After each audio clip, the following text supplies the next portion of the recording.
maybe you have, 3 kids and they all live around the country and they don't know what your wishes were and they all have different opinions as to what it should be. And the one that's closer to you is the one that bears the brunt of that and becomes resentful to the others, right? Are these things that you guys hear all the time? Because I hear them every single day.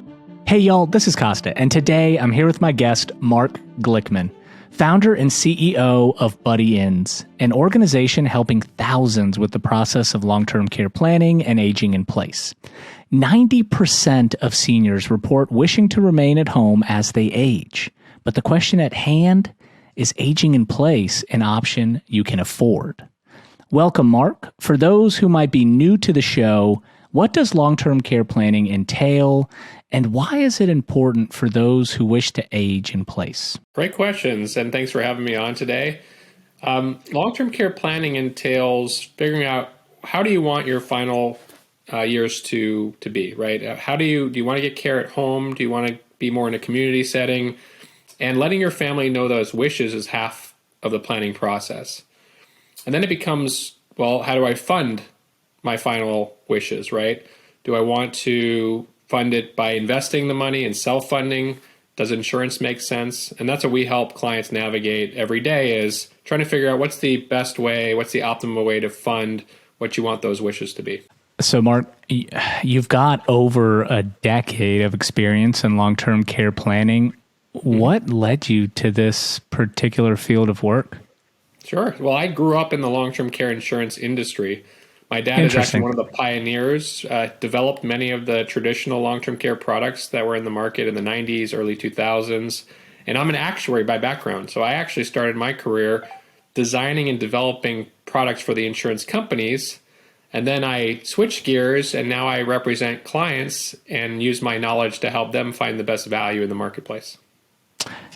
How much has the industry changed, and specifically what has changed about the industry since your father essentially started it?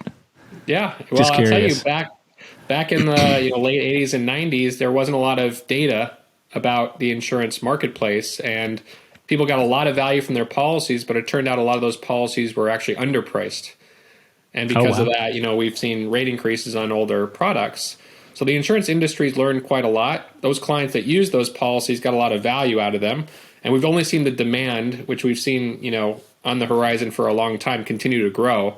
So now it becomes, well, how do we do this in a sustainable way where the insurance companies can offer these products and have sustainable rates? So we're seeing a proliferation now of a lot of newer types of products. Believe it or not, we use 8 different types of insurance products to solve long-term care planning that cover you at home or in a facility setting. And because of that, you just have to be much more specialized in being able to navigate the marketplace than you used to when it was just one product, traditional long-term care, and that's what everyone got. So when you say there's 8 different products, what are they? Well, that sounds extremely complicated. Yeah, we have health-based products, which are like traditional, and short-term care is another type of product, which is like a one-year type of policy. We have life insurance-based products, and there's all kinds of different varieties of hybrids where they're attaching long-term care to a life insurance based product. And we even have annuity-based products, which are great because you put in a lump sum, they give you a multiple of that lump sum tax-free if you need long-term care. They can also be more accommodating due to clients with health issues. So we have a lot of different tools in our toolkit at the end of the day to solve different clients' needs. And it's not a one-size-fits-all. In fact, it probably really hasn't ever been that way. Everyone's long-term care plan is different. And whether you're 40 years old and are planning when you're younger, or whether you're 85 years old and you're hoping to have a plan and you're probably going to have a more immediate need, we have a solution for a wide variety of people. Since you're essentially in this industry, or since you've been in this industry since the very beginning, I have to ask, what was the thinking when they developed these insurance products back in the late 80s, early 90s? Did they think that people just weren't going to utilize them? And so, it was kind of like, worst case scenario type of insurance. And again, totally just curious. Yeah. Well, here's the interesting thing about it. Most of the people assume that the insurance companies got it wrong because the claims turned out to be higher than they expected, but that's actually not the case. Wow. Okay. If anything, the claims frequency was less than they expected. But what happened is more people kept their policies than the insurance companies expected. They assumed that each year, 97% of people would keep their policy every year, which was the highest, what they call persistency of any product in the marketplace. But they underestimated that. It turned out 99.5% of people kept their policies. Wow. So, and it's because long-term care is a certainty, right? That's right. And it turns out your need for long-term care grows over time, and people held onto those policies like gold. And because of that effect, it turns out they underpriced it because there are more people left in 30, 40, 50 years than they expected to pay out claims on. So the assumptions that they got wrong were ones that, I don't know that in retrospect you could have really anticipated that. Also, right. Interest rates have been very low, and low interest rates put a strain because the insurance company's investing that money. And so I don't think anyone predicted the low interest rate environment to occur for so long. So the jury's still out as to whether that's going to change, right? We're seeing an increase in interest rates now. But the bottom line is, I think the companies are much more comfortable today because they've taken out the risk of people keeping their policies. They've taken out the risk of low interest rates. And so the products are much more conservative and much more, I think the insurance companies are much more on board with being comfortable offering them. Yeah, absolutely.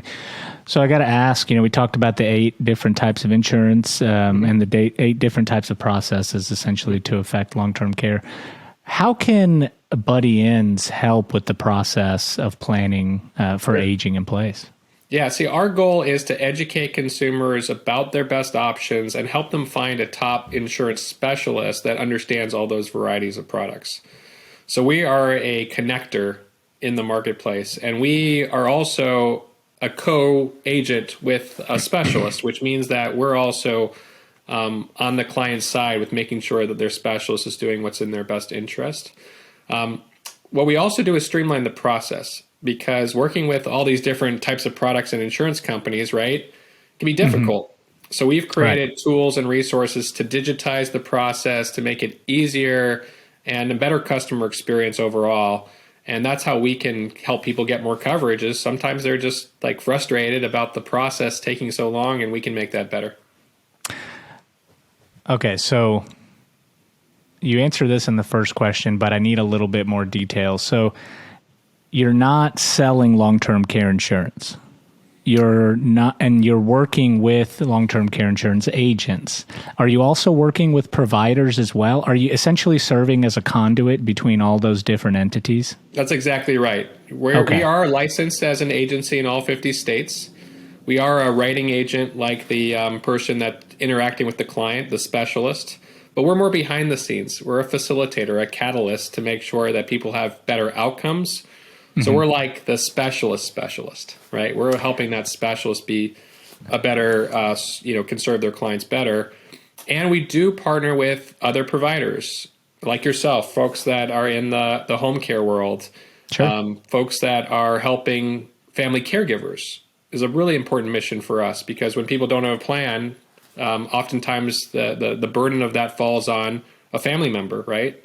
A spouse or a daughter, right? And instead of putting them out there and not having anything for them to support them, we have resources to help that family caregiver not get burnt out.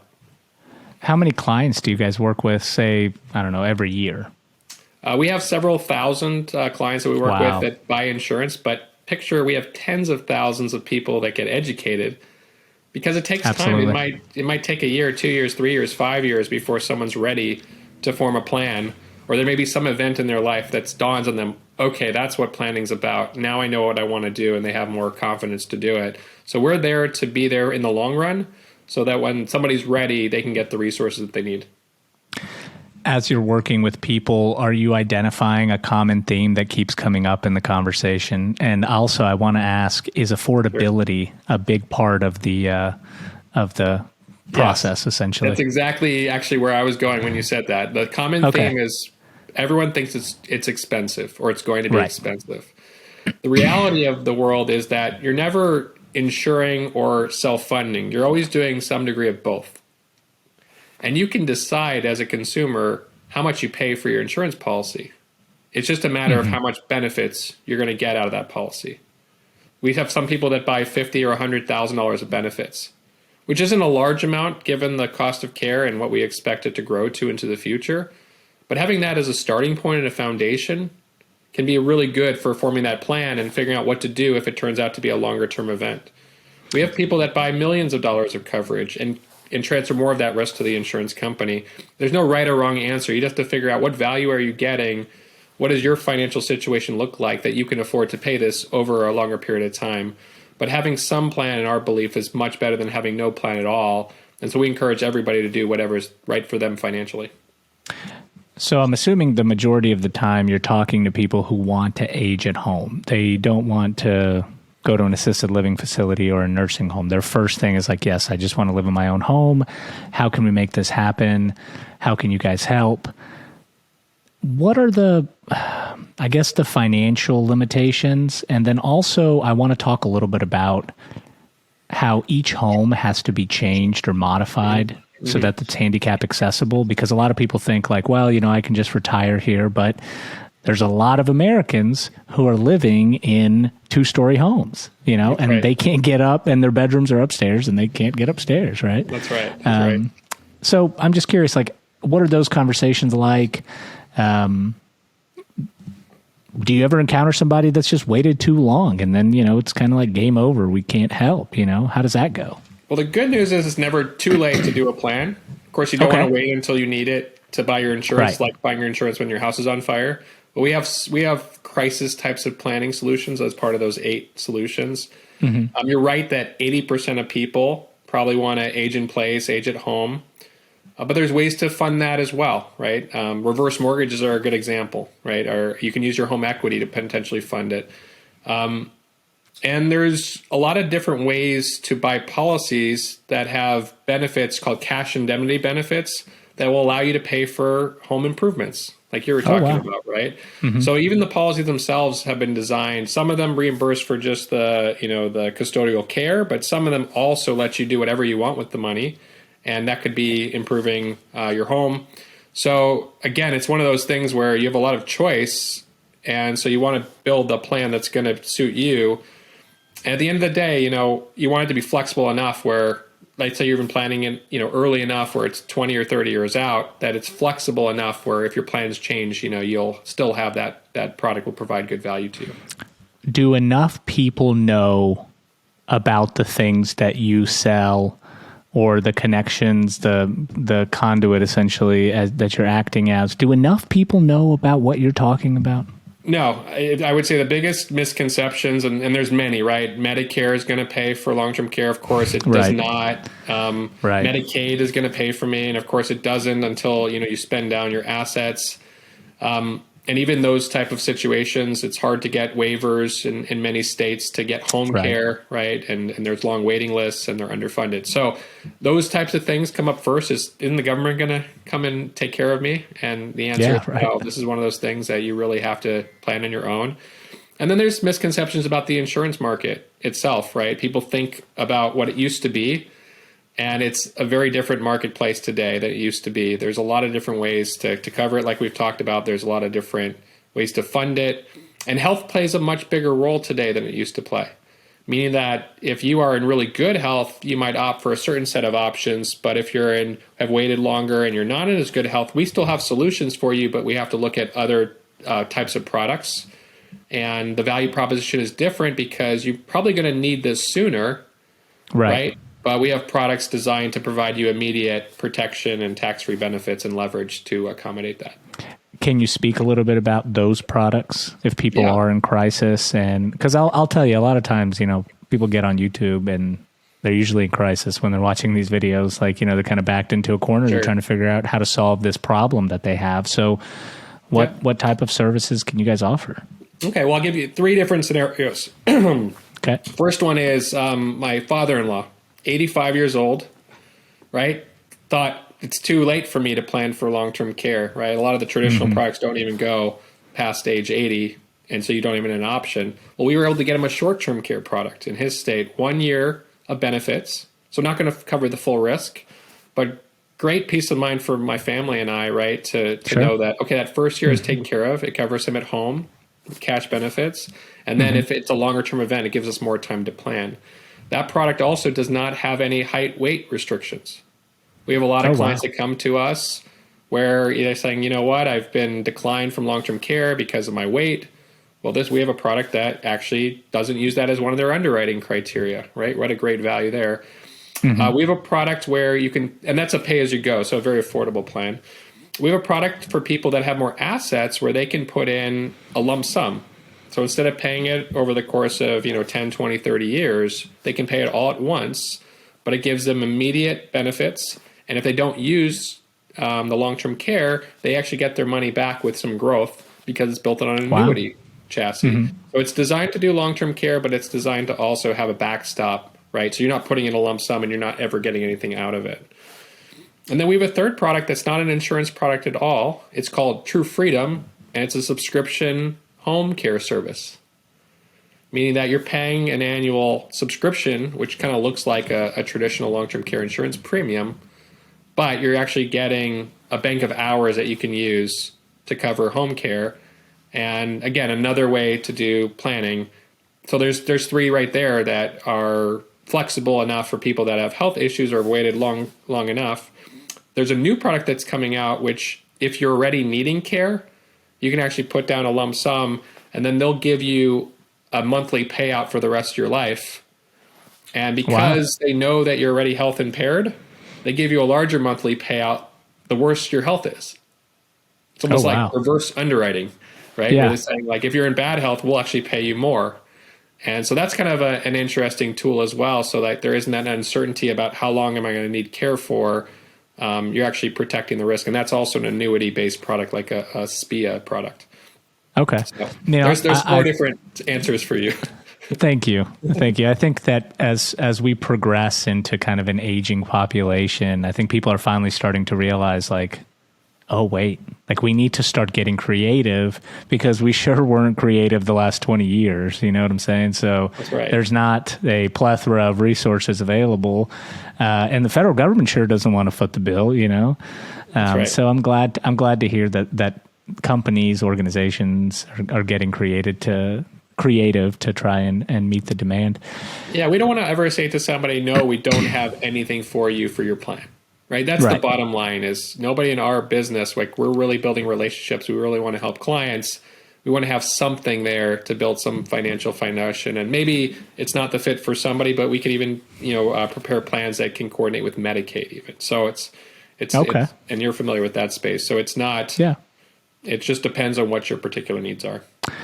What age do you think, or age range do you think, is the best time to start planning for, I guess you would consider it even retirement planning? It's just long-term care planning is like tacked on to retirement planning.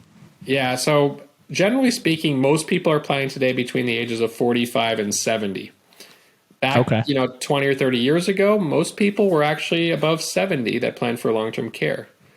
But in the last 10 years, the average age of people buying long-term care insurance has dropped to the mid-50s. So it's really come down. So within 10 years of, normal retirement age, seems to be when most people are starting to become aware of it and starting to want to form a plan, and they're beginning to become caregivers for their own parents. And that's a big driver, right? They see it firsthand. That's right. There's over 50 million family caregivers today, and they're like, I don't want to have what's happening to me happen to my kids or my spouse. And so that's why we're seeing people coming to us. It's almost an epidemic of people that are family caregivers today. But it's never too young, and I'm an example of that. My wife and I just got a policy. I'm 39 years old, and the younger you plan, oftentimes the better value you can get, especially if you're in your best health, because the insurance company has a long time to invest that money, and they can give you much richer benefits. So, for us, we got a great value. My brother is 35 years old. He got his long-term care insurance, and I've never seen a better value plan because of how young he was when he's buying it. So that's a pretty wide range. We've talked about 35, we've talked about 85, but most people are going to be right in the middle, like you said, kind of closer to figuring out what their retirement plans are. Okay, sounds good. What do you think is the most important factors to bear in mind while planning financially for aging in place? Well, first of all is to figure out, that you do have your retirement costs covered, because long-term care, generally speaking, is going to come after, like, you have your living expenses, right? Your rent, your home, those kind of things. So typically we're looking at people that are savers that are buying long-term care insurance. And then within that marketplace, then you would say, okay, for every dollar of premium I spend on an insurance policy, how many dollars of benefits am I getting? I call that the insurance leverage. How much is the insurance company giving to you? And then talk to your agent, your specialist, hopefully, about shopping the market and showing you what does that leverage look like. When we compare that to self-funding, typically it's much greater than if you were to invest in that bond type of investment. Okay, and that's really where the insurance company providing those tax-free benefits makes it make sense financially. Then there's like extra benefits on top of that. For example, if you or your spouse own a business, you can actually have the business pay your premium. And the IRS, in many cases, treats it like health insurance, where you can take it as a tax deduction. So your premium is deductible as a business expense, and your benefits are still tax-free. So you can layer extra value on top of the value that the product provides. So again, as you talk to your agent about this, they can help you identify these sources of value, and that will also tell you how much you should buy. Meaning that if you're getting really great value, you should probably transfer more of the risk. If you feel like the value is more marginal, I would buy a smaller plan as a foundation and maybe invest the difference. And so there's, like I say, it really isn't a right or wrong answer. It just depends on what offer you're getting from the insurance company. So you said agents, and I can tell you right now that I live in a town that's in between Nashville and Knoxville, and I doubt that there are any agents in my area that know. I don't know if they know about any of the plans that you're describing, except for maybe the annuity plan and the details of it. So, like, you've been in this industry for a while. You're working with insurance agents all the time. Is there a gap in knowledge for professionals who are in this industry, and how do we fix that? Yeah, there are fewer long-term care specialists in the country today than there ever have been. However, the good news is that almost all of them are licensed in multiple states. They're available on camera on Zoom. You can meet them just like you would in your local community. And we're licensed in all 50 states. So it doesn't matter geographically where people are. Just find the person who has the best knowledge and skill set. And then, again, you can meet with them as many times as you need to in a Zoom type of environment. Sure.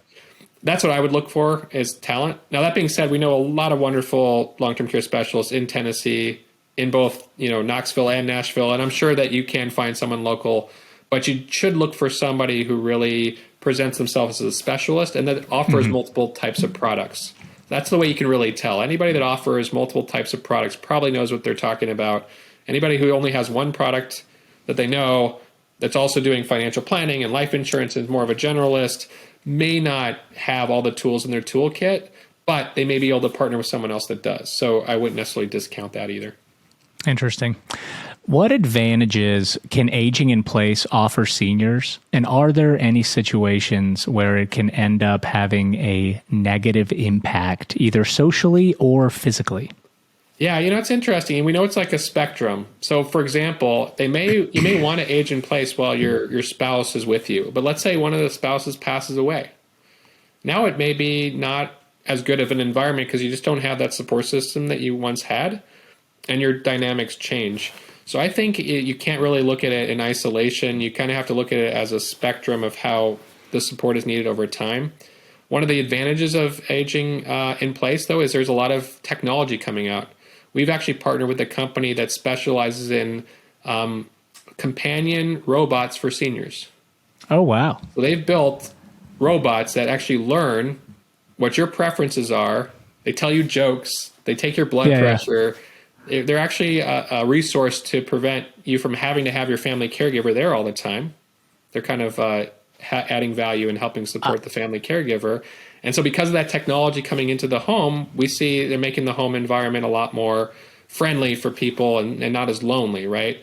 At the end of the day, that's kind of what you want to determine is some people prefer to have a community type of environment. Some of our specialists even now live in retirement communities themselves. They don't need care yet, right? Sure. But they know that if they do need care, they can advance to a higher level of services. Some people want to stay at home as long as possible and just want to create the environment around them there. But the good thing is there's more and more resources out there to do what you want to do. And as long as you let your wishes be known to who might be your caregiver in the future, that's what leads to the best outcomes. What leads to go ahead. No, I'm sorry. Go ahead. I was going to say what leads to the worst outcomes, and I'm sure you can relay this as well, is not having a plan at all creates a crisis situation, and fighting. Maybe you have 3 kids and they all live around the country, and they don't know what your wishes were, and they all have different opinions as to what it should be. And the one that's closer to you is the one that bears the brunt of that and becomes resentful to the others, right? Are these things that you guys hear all the time? Because I hear them every single day. All the time. And it's terrible. It's absolutely terrible, because at some point you hear them so often that you start to almost lose hope, like, for society as a whole, because you're just like, oh my gosh, like, at some point this has to stop, right? And you just hear it over and over again. Yeah. And that's really the problem we're trying to solve more than anything else, is don't end up in a crisis situation. Yeah. No matter how much money you have, 100% of people can have a plan. It doesn't cost you anything to have a plan and to express your wishes and to write down your wishes for your loved ones. Whether you buy insurance or how you fund that plan, right? There's a lot of choices, and you can make intelligent decisions there, but just start off getting some plan in place and having that conversation. So before we wrap, this is like the $1 million question, in my opinion. There's only like 46% of Americans that contribute to a 401k. Okay, so if more than half the country doesn't even plan for retirement, how are they expected to plan for long-term care? It's tough. I'll tell you, the numbers in long-term care are bleak right now. 10% of people that could be planning for long-term care are planning for long-term care. 1 out of every 10. So you know what I think the difference is there? Education, awareness, and I think it's going to grow just because more and more people are having personal experiences. Absolutely. And you can't avoid that. So I think we're going to see that awareness building, and hopefully we can be a resource to help people navigate it. Would it be helpful if long-term care insurance became like car insurance, where you were mandated to have it almost? Well, what's interesting is that that's starting to happen too, although not necessarily how people expected it. Washington State last year passed a law requiring every employee in the state to either buy private insurance and opt out, or pay a payroll tax through their employer to fund a very small public program. And there's about 11 other states looking at that same type of way to fund long-term care. So yeah, if you don't plan for it, they may be coming in to mandate it through a payroll tax. But I don't think a lot of people like that outcome either. So it's kind of forcing people to have this conversation, but it's definitely definitely a lightning rod of whether people want the government to step in and do this. Absolutely. Well, and to your point, if only 1 in 10 prepare for long-term care, that means that 90% of the population is going to have to rely on either self-funding, which you and I both know isn't going to work, or on Medicaid, which is going to be publicly funded tax dollars that support the long-term care industry. So I think Washington's model is interesting. I don't think it goes very far in terms of moving the needle, but it's a good experiment to see its embrace. However, Washington is a very open to new ideas type of state. There's other states that aren't. And I think what's happening too, and you can see this, Washington is the second highest cost of home health care in the nation. Oh, wow. Okay, so Minnesota is number 1, and they're looking at some similar things. So it's kind of a function of costs and the writings on the wall for Medicaid.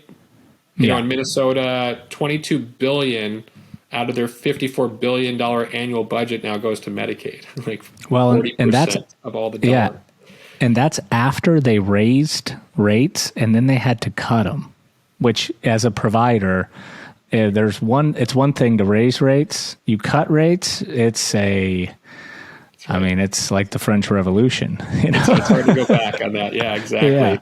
So I think that's kind of the trends we see, is that you're right, that they're running out of money. So they're saying, hey, it's not going to be our problem. We're going to have to collect these revenues in another way. But that's why I would take advantage of this. Now, the one silver lining from Washington, which is a good thing, is that if you ask any employee in Washington, all of a sudden they've heard of long-term care. Remember you asked me that question, how many people know about this? I will guarantee you that probably nearly 100% of the employees in Washington have heard of long-term care, which means incredible that they may have a chance of doing a plan. No one's going to be surprised when this happens. So I think that's the silver lining underneath this is you can't really pay for that education, that marketing. And now the states want to work with the private industry and not be an either or to help encourage people, right, to plan in whatever way is best for them, whether it's insurance or whether it's some other funding mechanism. But that's the first step. And I agree. And like you said, as employees become aware, there's going to be companies that build markets that cater specifically to that need. And then they can come in and they can have a group plan like they do with healthcare, like they do with 401ks. And then that'll slowly start the ball rolling, essentially. That's right. But most of the issue with the insurance industry has been supply issues. Carriers not wanting to offer the product because they had financial difficulties, like we talked about. Insurance agents getting out of the market, like we talked about a shortage. Now we're seeing them coming back into the market. We're seeing new group products, like you said, in reaction to these payroll taxes. We're seeing these 8 different types of products. That's all in reaction to finding creative solutions to solve this problem because there's so much demand, consumer demand. So I do think it's a great thing because you will see more people finding the option that's right for them and not feeling like they're limited to something that's not attractive financially or health-wise. Marc, thanks for being here today. We always like to end the show with a call to action. What's your best advice for someone entering the long-term care industry as a patient, a caregiver, or an industry professional? Look around at the resources that are available to you. Sometimes it feels very lonely getting into long-term care, feeling like, is anybody hearing these cries, right, for help from our clients, from people in the industry? There are a ton of resources out there. There's resources, like I said, for family caregivers. They're becoming more and more available. There's resources out there, even if you're an insurance agent. BuddyIns is actually a community of long-term care agents where we provide education and knowledge, and there's no cost, to having a financial professional or an agent work with us. So look around for those resources, right? They're out there, and don't feel like you're alone, right? It takes a village to take care of someone for long-term care, and just, find your village, right? And you'll be able to support whatever you're trying to do.